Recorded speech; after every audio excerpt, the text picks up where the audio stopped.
Hey everyone, Captain Amazing here, and today I'm going to go over how I cheese all my feats with buffs and debuffs. Sometimes kills, but mainly all the buffs and debuffs.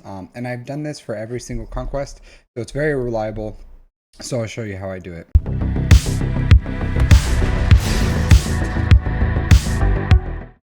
Alright, so the first thing I'm going to show you is the data discs. So let's look at these.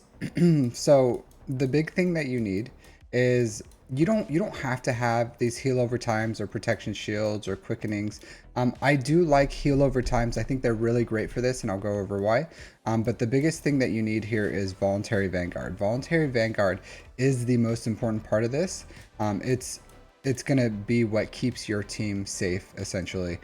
Other than that, like these, I just go with all defensive data disc, nothing offensive, nothing that's gonna allow you to kill the teams.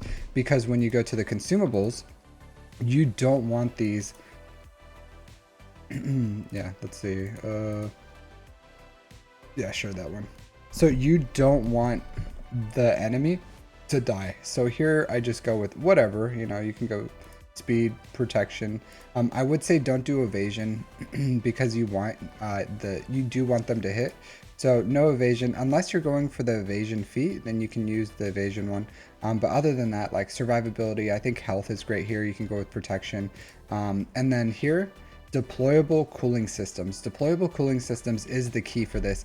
Usually you get it for once you finish the whatever feat that they give you, and it's locked behind that. So you'll have to complete whatever feat, kill 40 of this, or do 40 of that, or do 20 of this, or whatever it is.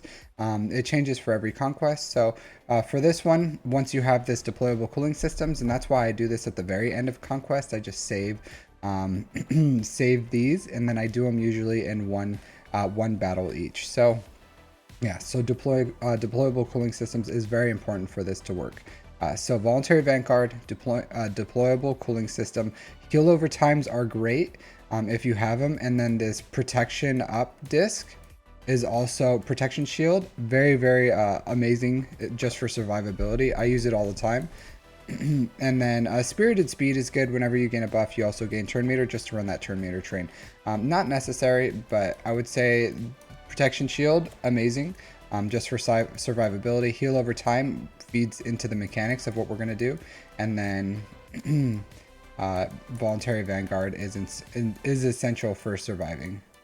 All right, so let's go ahead and put voluntary vanguard in here. Nope, not that one, not that one, not that one. That one. All right. So let's go into the actual fights.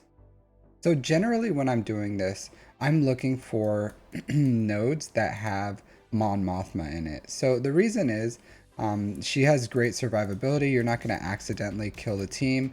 So if you have to do some feat that requires damage, so if I was like doing armor shreds, I would bring in Fennec. Fennec does damage, so it's not like you can wear the team down over time.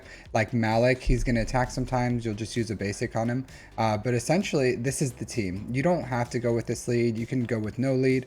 But this is, I would say borderline, like you don't even need Watt and Yoda right now. You could probably just do it with Malik with the way these data discs are with protection shield, heal over time, and voluntary vanguard. And then you can just shove in more here. I do like these guys because that's the basis of this cheese. So again, you don't have to have Grandmaster Yoda's lead. You can put a different lead. So if I was doing protection up, I would put Clone Wars Chewbacca, or whatever else you want. But you have 2 extra spots here, so you can do 2 feats at the same time. So evasion down and blind is what I'll be doing here for the Sector 5 feats. I already completed it, but I just wanted to show you the battle. So you're just going to go in here, do the battle. First thing I do is put the med pack on Malik. Sorry, it's taking a second to load here, but put the med pack on Malik. So I'll take this, put it on him, and that's all you need Watt for. He'll put out heal over times, and essentially, as you go, you're going to use whatever ability. So this is a non-damage ability. It's going to put blinds.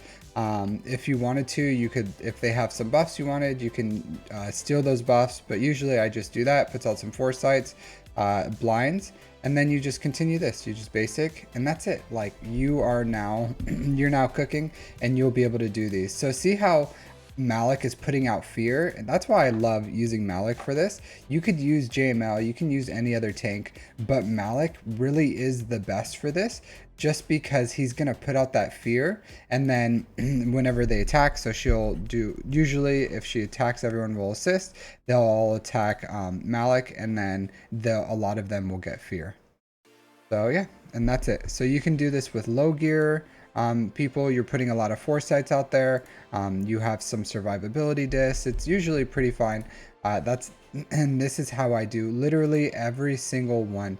And as you can see, I'm just like racking up. If I had buffs, I would be spreading those buffs. If I wanted to do debuffs, I'm like constantly cycling through, and as they get all these buffs, their cooldowns are being reduced. So you can do this even with the BB-8 one, and then he can use his like little ultimate thing all every 2 or 3 turns, and then Yoda's spreading it, and you just get that feat in one time.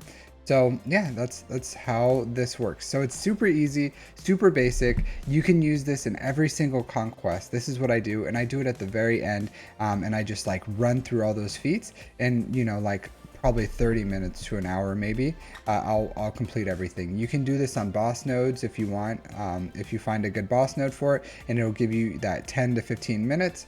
But other than that, like for all the buffs, debuffs, if you're just looking for like a way to cheese kills, you can do the same thing. You can use this team, have Malik here, and then whoever you need to get the kills on, you can put here. If they're light side, of course you're going to want JML, because with Jedi, and then they can all use that light side character to assist. But if it's not light side characters, or if you don't have JML, you can use this. You can start using damaging data discs if that was the case, and then you can you don't need the deployable cooling systems for that. But essentially Watt is going to keep Malik alive with that health pack, and then whoever else you have here is going to be able to do the actual killing. So when I do like Imperial Troopers, I could use Watt, use basic, and then start the turn meter rolling, but the way my speeds are, they act at like the 360s. I could do that maybe for one match, and then after they lose some stamina, I can't do that anymore. So instead I shove in Malik here with voluntary vanguard. They attack him, he gets puts out the fear, and then my Imperial Troopers start rolling, and then no issues from there. So it's a very reliable system. Malik really is the key here, but you can use any other tank, and it works just fine. So if you like this content, go ahead and like and subscribe. Thanks for watching, and I'll see you next time. Take care.